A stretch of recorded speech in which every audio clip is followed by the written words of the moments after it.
Accident de la route en 1995, ce qu'on appelle un AVP, accident de la voie publique, quitter la route, sortie de route. J'ai été éjecté de la fenêtre côté conducteur, une double fracture de la colonne vertébrale. Donc une première fracture au niveau cervical puis dorsal qui a été à l'origine de ce handicap.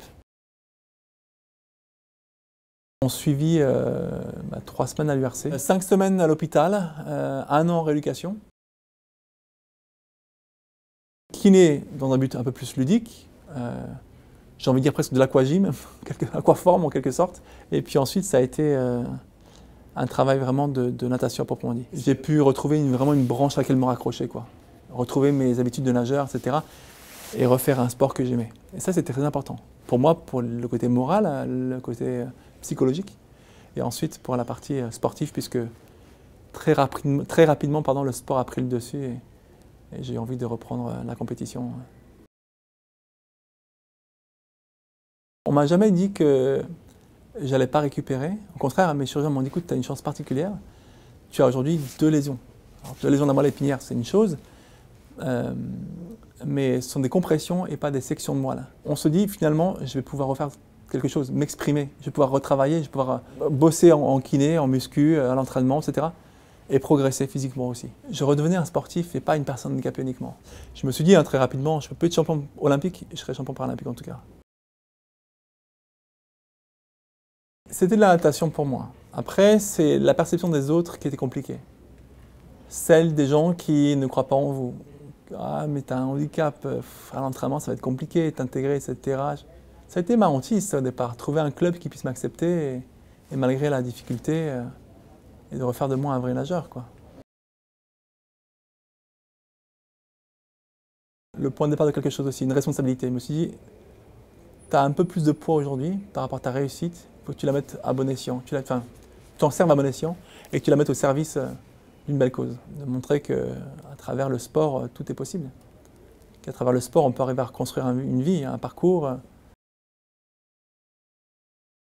Un rôle de porte-parole vraiment, et puis ensuite sur le terrain, un engagement dans les mots, dans le discours que l'on tient pour faire avancer les choses, c'est-à-dire changer les mœurs, amener une dynamique, un regard bienveillant, différent, mais bienveillant.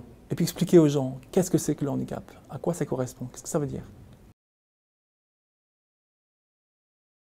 La plupart de nos jeunes aujourd'hui ne savent pas, quand on parle de handicap, à quoi ça correspond vraiment. C'est le terme handicapé qui leur pose problème. C'est pas le fait d'avoir un handicap, c'est le fait d'être coincé dans quelque chose, c'est le terme handicap qui leur pose problème.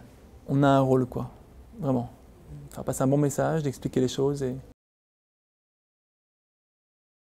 Il y a le discours, il y a les faits. Et je crois qu'en Auvergne-Rhône-Alpes, c'est une question qui a toujours été prise avec beaucoup de sérieux. On met des moyens, on veut faire changer le regard sur le handicap, on veut banaliser les choses. Et on veut que les gens qui ont un handicap aient une vraie place dans cette société. J'ai laissé repartir pour 2 ans jusqu'à Tokyo 2020. Le défi, c'est d'aller chercher le titre sur 50 à Tokyo en 2020 et finir ma carrière en beauté. Voilà.